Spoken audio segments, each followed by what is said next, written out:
السلام علیکم۔ وعلیکم السلام۔ کہیے حاجی صاحب کیسے ہیں آپ، اور آج مدرسے کیسے آنا ہوا؟ میں تو ٹھیک ہوں مولانا صاحب، کئی دن سے آنا چاہتا تھا مگر موقع نہیں ملا۔ فرمائیں کیا بات ہے؟ ویسے مدرسہ ہم سب کا ہے، آتے رہنا چاہیے، یہ بھی ایک طرح کا تعاون ہے اور بچوں کی اچھی تعلیم و تربیت کے لیے ضروری ہے۔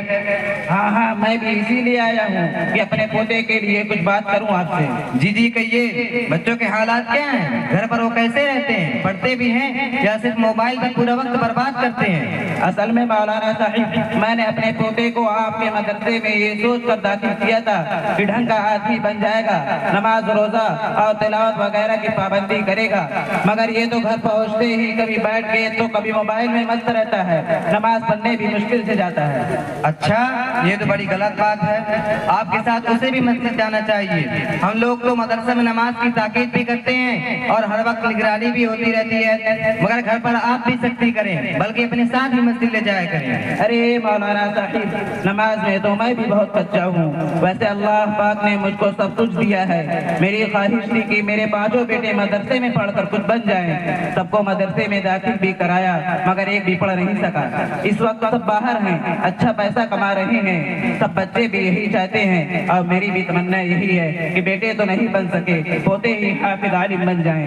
دیکھیں حاجی صاحب، اگر آپ اپنے بچوں کو نمازی اور دیندار بنانا چاہتے ہیں تو مدرسہ بہترین جگہ ہے، یہاں دینی تعلیم اور اسلامی تربیت دی جاتی ہے، لیکن اس کا اثر ہونے کے لیے ضروری ہے کہ گھر کا ماحول بھی دیندارانہ ہو، ورنہ ہمارے بچے من کے سچے اور دل کے سادہ ہوتے ہیں، یہ وہی عمل اپناتے ہیں جو اپنے بڑوں کو کرتے دیکھتے ہیں۔ اس کا مطلب یہ ہوا کہ سارا قصور ہم بڑوں کا ہے اور میری ہی وجہ سے میرے بچے نہیں پڑھ سکے اور میرا پوتا بھی تعلیم میں پیچھے اور عمل میں کوتا ہے۔ بالکل حاجی صاحب، مدرسہ واشنگ مشین نہیں ہے کہ بگڑے لڑکے مدرسہ میں داخل کرے اور وہ دھل دھلا کر عبدالغنی اور شکلی بن جائے، بلکہ اساتذہ جس طرح اپنا خون جلا کر تعلیم و تربیت میں محنت کرتے ہیں، اپنی خواہشات کا گلا دبا کر آپ کے بچوں کو دن رات پڑھاتے لکھاتے اور سکھاتے ہیں، ویسے ہی بچوں کے گارجین کو بھی چاہیے کہ وہ توجہ دے، ورنہ ایک ہاتھ سے تالی نہ بجی ہے نہ بجے گی۔ ارے مولانا صاحب، آپ کچھ زیادہ نہیں بول رہے ہو؟ ہم لوگ چندہ کس لیے دیتے ہیں؟ یہ آپ لوگوں کا کام ہے کہ بچے اچھی تعلیم بھی حاصل کریں اور دیندار بھی بنیں۔ اگر ہم لوگ چندہ بھی دیں اور بچوں کی پڑھائی لکھائی اور دینداری پر بھی توجہ دیں تو پھر آپ لوگوں کا کیا فائدہ؟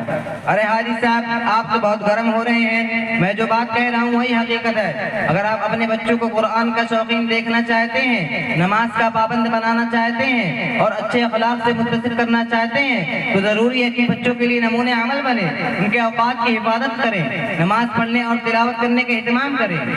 ٹھیک ہے مولانا صاحب، اب میں پوری کوشش کروں گا کہ گھر کے تمام بڑے لوگ نماز اور تلاوت کا اہتمام کریں۔ بالکل حاجی صاحب، صحیح فرمایا آپ نے، اور سچائی بھی یہی ہے کہ ہمارے بچے ہماری ڈانٹ ڈپٹ کے نہیں بلکہ ہمارے نمونے عمل کے محتاج ہیں، بلکہ دوسرے لوگ بھی ہماری اسی بات کی اہمیت دیتے ہیں جس پر ہمارا خود عمل ہو، ورنہ بے عمل اور عمل سے خالی عالم کا سماج میں کوئی اثر نہیں ہوتا۔ جی مولانا صاحب، بات سمجھ میں آ گئی ہے کہ بچوں کو ہم جیسا دیکھنا چاہتے ہیں خود ہم بڑوں کو اس کا نمونہ بننا پڑے گا۔ حاجی صاحب، اللہ تعالیٰ آپ کو جزا خیر عطا فرمائے۔ مدرسہ کی تعلیم و تربیت اور گھر والوں کی بھرپور توجہ سے ہی مدرسہ کا تعلیمی معیار بلند ہو سکتا ہے، اس لیے تمام حضرات کو چاہیے کہ وہ بچوں کو گھر پر سبق یاد کرنے اور پڑھنے کا ماحول بنائے اور بچوں کو نیک بنانے کے ساتھ ساتھ خود کو نیکی اور تقویٰ کے راستے پر چلائیں۔